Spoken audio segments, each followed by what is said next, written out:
So I have scoured the internet so that you guys don't have to. I've looked at some of the pieces that we saw on the runway during Fashion Week, as well as some of the things that I've seen on the high street as well. These are the trends that for most people, you can interchange them with your personal style. Or if you are the type of person that does like trends, these are the ones I think you need to know about.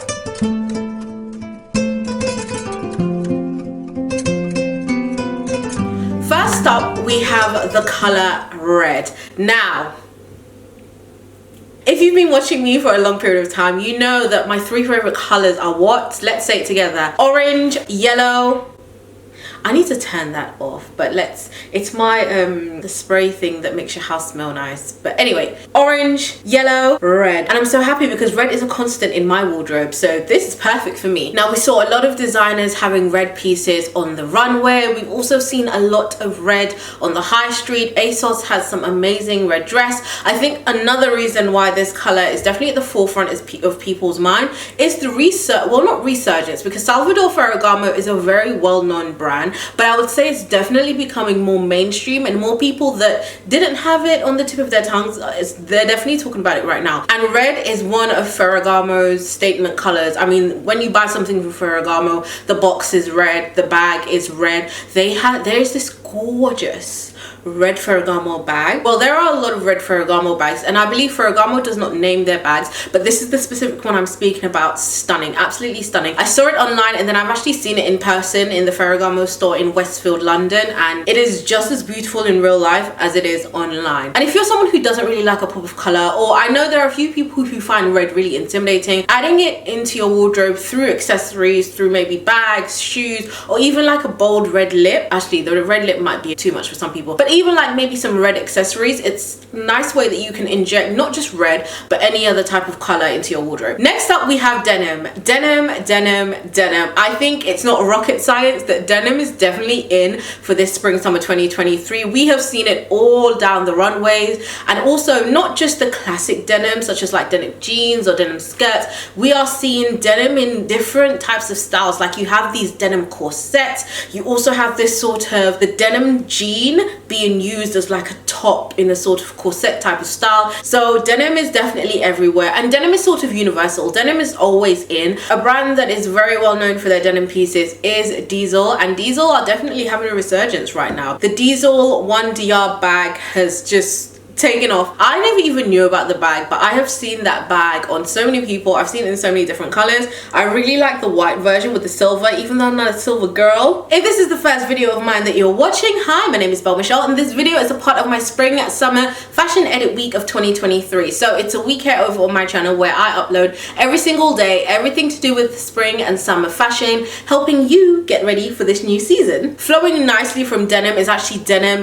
maxi skirts. Maxi skirts in general are very in right now. We are ditching our minis, and that mini maxi length is where you want to be, but denim maxi skirts specifically are very in. I think you can't walk down the street, you definitely can't walk down Shoreditch without seeing at least 5 people with a denim maxi skirt. And I think the key here is to find one that suits your silhouette and also suits your shape. Some people don't really like maxi skirts, so maybe that midaxi length, which is just between a maxi and a midi skirt, may be more beneficial to you, or even a midi denim skirt. But the denim skirt is actually something I'm excited about because it reminds me of the 90s. So I'm a 90s baby, and I grew up like near the latter end of the 90s, but I was really into watching like Moesha, Sister, and you know, the denim maxi skirts. Actually, the maxi skirts were very key in the fashion around that time, and it's that whole sort of Y2K that's basically back in fashion. Next is sheer. We are loving a bit of body, a bit of skin through the fabric. Sheer is definitely in. That sort of, I'm wearing a top but you sort of see through. I like the way Loewe is doing sheer because it's not sheer see-through, but it's using that sort of sheer material. They had this dress last year. It had these claw hands, and then it had a shape of a woman's body. That is also very in right now, and I like this because this is really like feminine.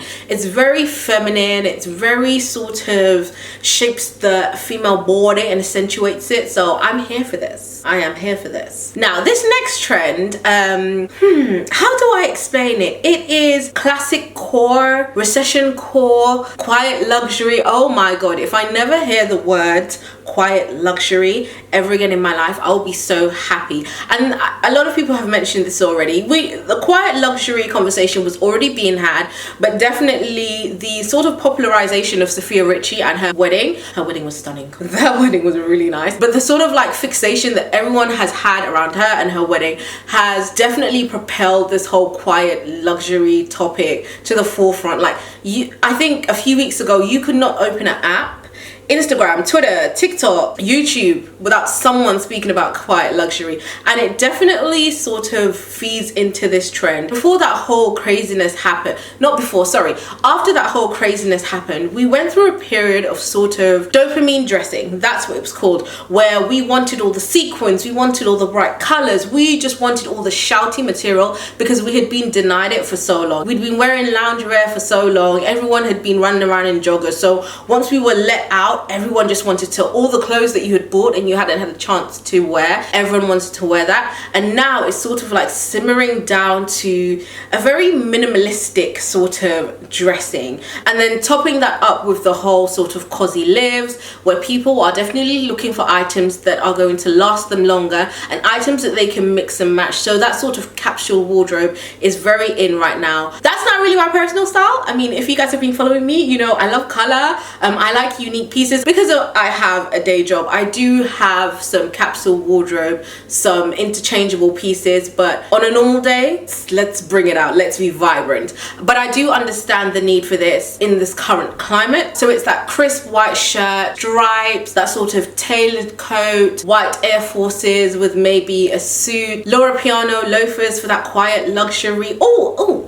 speaking of quiet luxury, there is a brand that I don't see too many people speaking about, but I was introduced to it in Belgium, and it is Delvaux. It is actually the oldest leather goods brand or luxury brand in the world, older than Hermes. And I have gone into a bit of a Delvaux sort of rabbit hole. Like, I'm not into this whole quiet luxury thing, but I'm sort of loving Delvaux.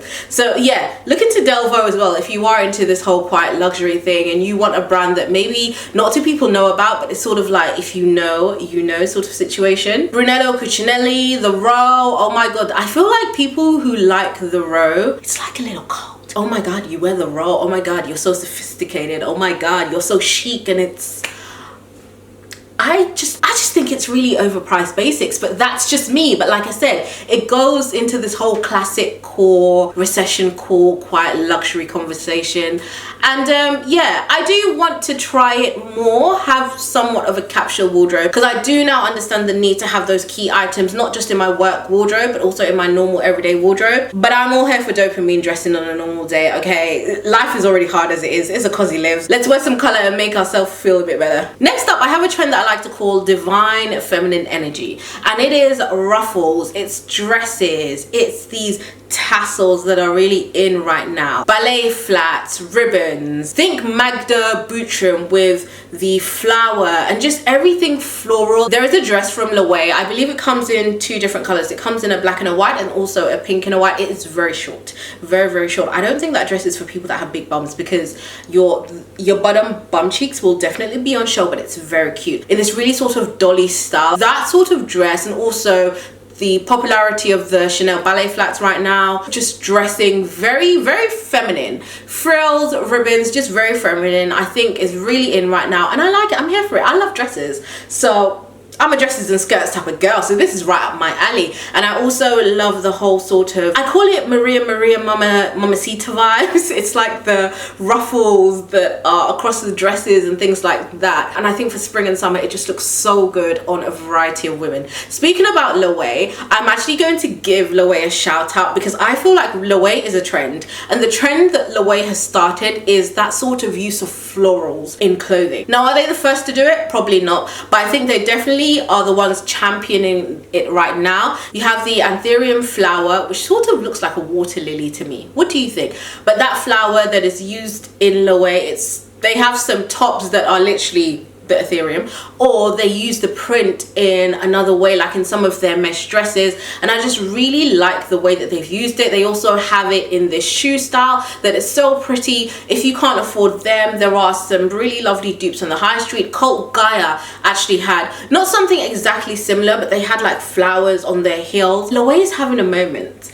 Loewe is definitely having a moment. The Loewe Luna bag, I know I already did my luxury wish list for 2023, but that Loewe Luna bag has been added on today because it's such a lovely crescent moon shape. I tried it on and I saw it in Copenhagen airport because I have another trip coming up. I said, if I decide that I want the bag, I'm gonna buy it again on my next Copenhagen trip. But yeah, Loewe is definitely having a moment right now, and I think it's really championing that whole sort of femininity, but also the use of florals as abstract pieces of clothing. Next we have oversized accessories, and specifically oversized silver accessories. So I'm a gold type of girl, but I will agree, I have been dipping my toes and looking at some silver pieces because silver is definitely in right now, and I actually like mixing metals, so I don't mind wearing gold and silver together. I know some people find that a taboo, but I would never see myself wearing all silver. If you do, then this is your time to shine because silver is in right now, and I do think that this is brought on because we're going so classic core, quiet luxury with our clothing.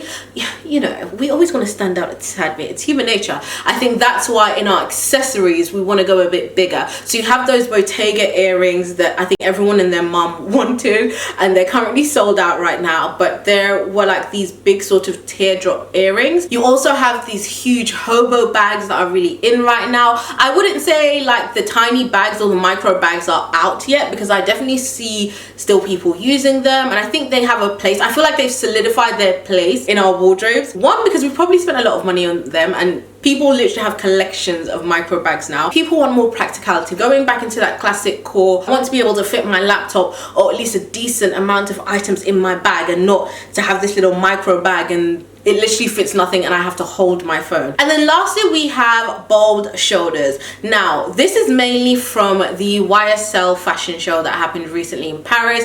That was the bold shoulder Olympics right there. Like literally I think every other piece had a bold shoulder, and even on the high street I am seeing more padding in the shoulder area. There is a bomber jacket that I got from Zara recently and it had padding on the shoulder area. It's not Y2K, but it definitely is 90s, because in the 90s, if you think back to what our parents used to wear, there was a lot of padding around the shoulders, there was a lot of blazers or bomber jackets, but that sort of bold shoulder was always there. So those are all the wearable trends, and the trends that really I'm very excited about trying. Let me know, are there any other trends that you are excited about in the comment section below. All of the items that I showed on the screen, I will also make them shoppable and put them in the description bar below so you can click on them. Now don't go anywhere, because like I said, this video is part of my spring summer 2023 edit, so I have a playlist that is linked in the description bar below of any of the other videos that you might have missed. And if you've got to the end of the video, I think you like me right now, you might as well subscribe. Click that subscribe button, also click the bell to make sure you have your post notifications turned on for me so that you never miss an upload. If you enjoyed this video, I think you might like this video here or possibly this video here. Click on either of those. Let me continue to entertain you. Enjoy my spring summer edit week, and I'll see you all back here tomorrow 7 p.m. sharp.